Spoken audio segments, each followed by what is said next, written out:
Good afternoon, everyone. I hope I am coming through clearly to you wherever you are right now.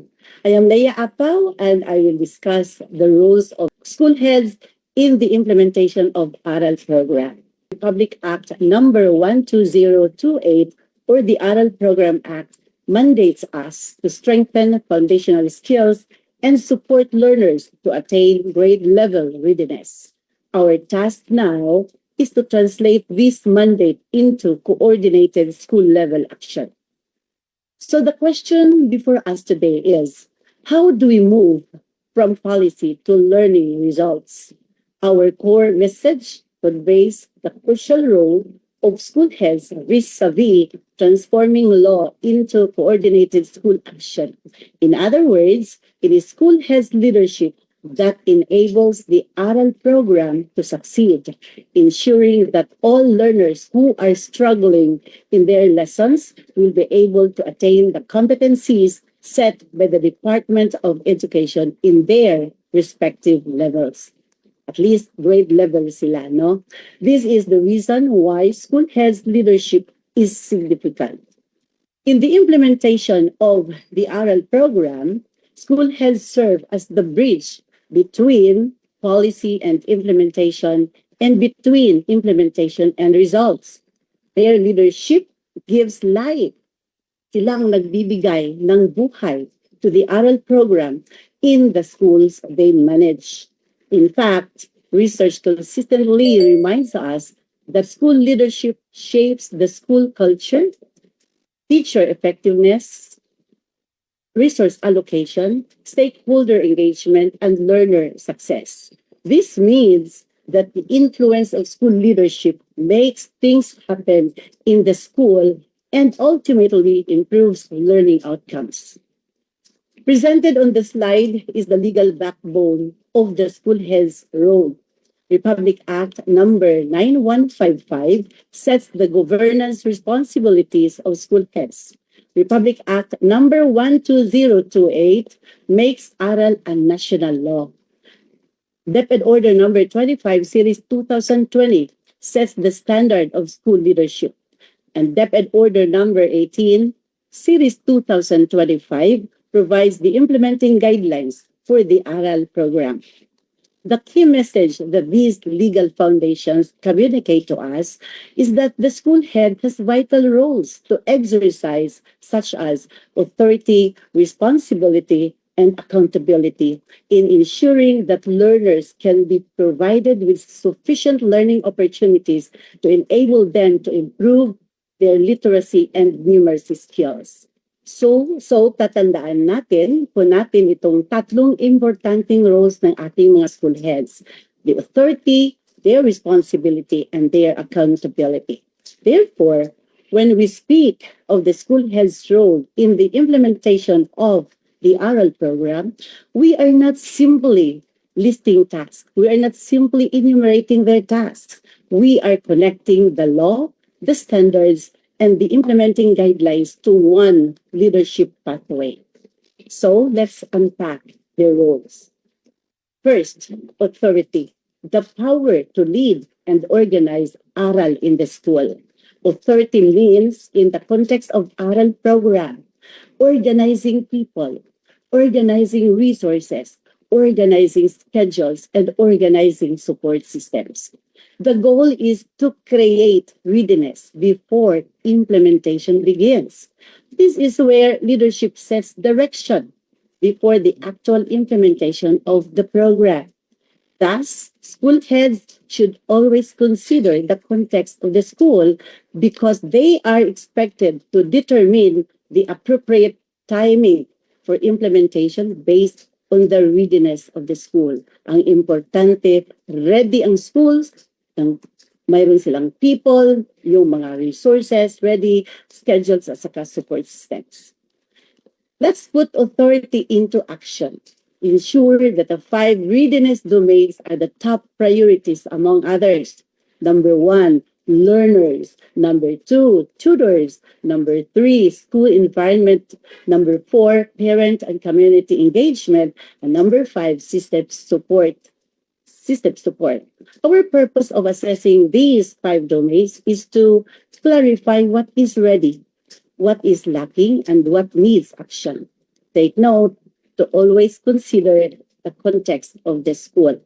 Granting that the school is ready with all five domains mentioned, school heads are now ready to carry out their next role, that is responsibility, the duty to implement with quality. I would just like to stress the, the, the phrase with quality. There are four key responsibilities that school heads must focus on. One, monitor learner progress. Number two, ensure learning resources. Number three, integrate ARAL in the School Improvement Plan or SIP and Annual Implementation Plan or AIP. And number four, engage stakeholders. Exercising these four key responsibilities makes learning improvement the focus, not compliance only. Please take note the phrase makes learning improvement the focus, not compliance only. Let's tackle the specifics of each of these key responsibilities. First, monitor learner improvement. Use the data captured during the beginning of school year or BOSI assessment, the middle of school year or MOSI assessment, and the end of the school year or EOC assessment to track progress, identify learners needing additional support, adjust interventions, and measure effectiveness. Remember, what gets monitored gets improved. Second, integrate ARAL into the School Improvement Plan or SIP and Annual Implementation Plan or AIP as explicitly specified under DepEd Order number 18 Series 2025. Why is it important? Because ARAL is not a separate or temporary initiative. It is one major program that should be reflected in the Improvement Plan or SIP, formulated in collaboration with the community. Di po ba? Each school has a planning team composed of school head as the team leader, school governing council or SGC representative, barangay or LGU representative, teacher representative, parent representative, and student representative. Therefore, the SIP is well organized with the representation of each member of the team, as it is the roadmap that lays down the school's specific solutions to corresponding identified priority improvement areas or PIAs. All of us, school heads and teachers, know these priority improvement areas well and sets measurable targets within a period of 3 consecutive school years. The number of struggling readers identified in your school form part of the PIAs that need to be addressed, thus the passage of the law. To be specific for ARAL, for example, the school can set measurable goal to be reflected in SIP, like percentage of identified ARAL learners are grade level ready by March 2029. Why 2029? Because the goals that we will be reflecting in SIP will be achieved within 3 years. And breaking down the SIP goal to our AIP or Annual Implementation Plan.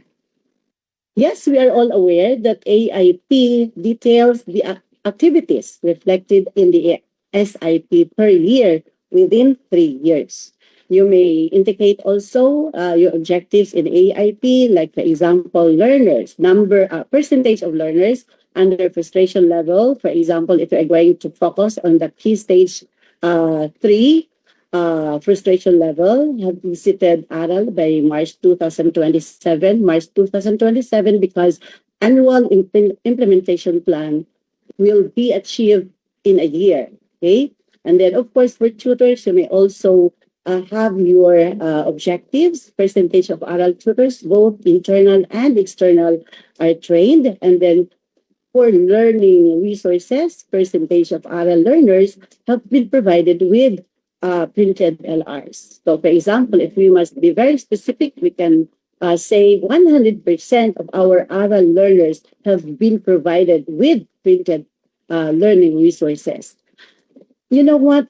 School heads can specify more ARAL related activities in the AIP to achieve the goals specified in SIP, such as tutor training, learning action cells or LAC sessions, or collaborative expertise sessions, procurement of learning resources, monitoring activities, among others.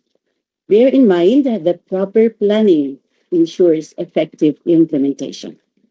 Third, secure learning resources. It is not enough that learning resources exist. They must be appropriate to the needs of the learners, accessible, and used during the tutorial sessions. Fourth, engage stakeholders. It was mentioned earlier by Yosik Mel that we need to mobilize or to strengthen our partnership with the stakeholders because they can help us a lot in the implementation of our ARAL program. The education of our learners is a shared responsibility. Shared responsibility. That is why school heads must engage stakeholders in ensuring that ARAL is implemented with purpose, with quality, and must focus on learner success. Stakeholders include, of course, mentioned earlier by Joseph Mel, the parents, local government units or LGUs, the General Parents Teachers Association or GPTAs, non-government organizations or NGOs, and community partners. Effective stakeholder engagement enables schools to mobilize support beyond the regular budget available. That is it. If all these are carried out effectively and efficiently, the school is more than ready to implement the ARAL program. Third is accountability. Let's go to the third goal, which is very important, the accountability, the obligation to deliver results.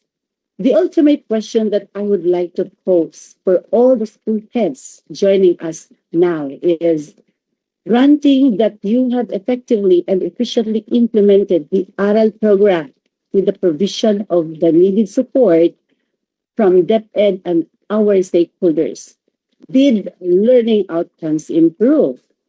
If you could answer it with big yes, then these statements are true, that accountability is not about activities completed, that accountability is not about meeting conducted, that accountability is not about reports submitted, but accountability is about learning outcomes achieved.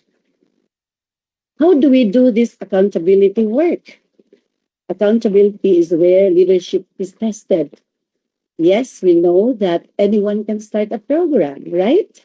But accountable leaders make sure the program serves best to the learners and improves learning outcomes over time.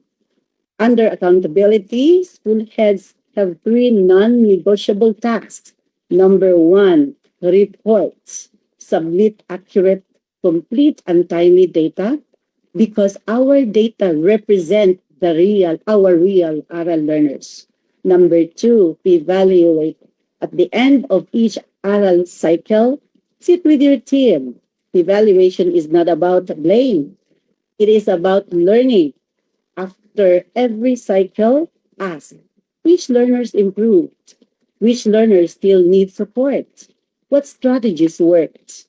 Your answers will determine whether or not your ARAL program succeeds.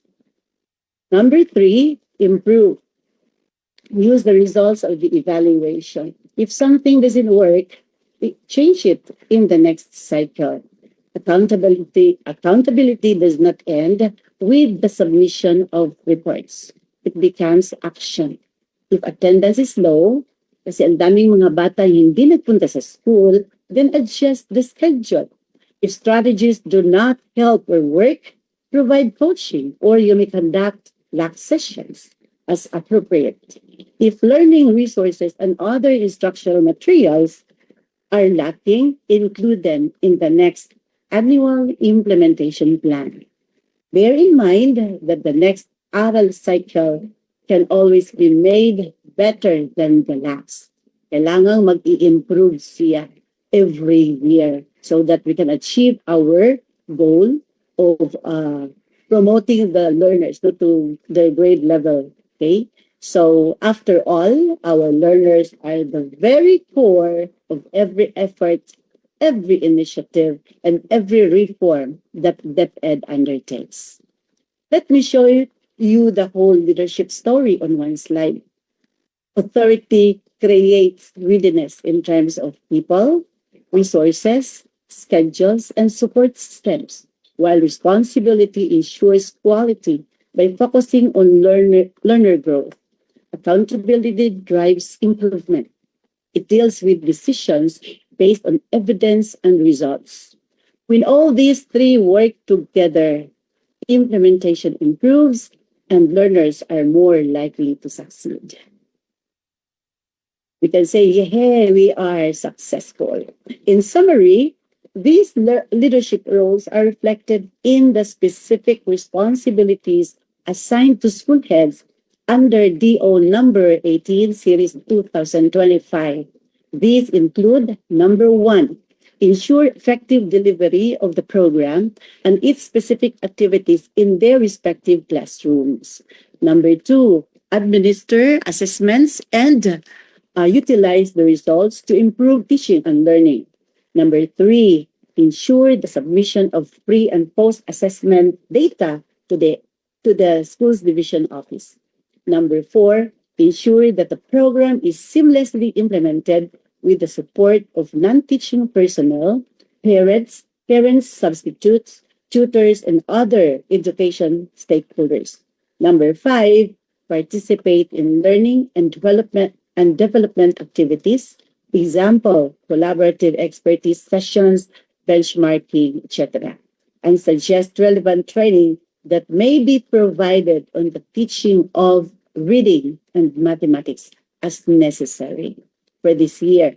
Submit, number six, submit relevant information to the school's division office, such as the learner's progress report, challenges encountered, and actions taken in the implementation of the program.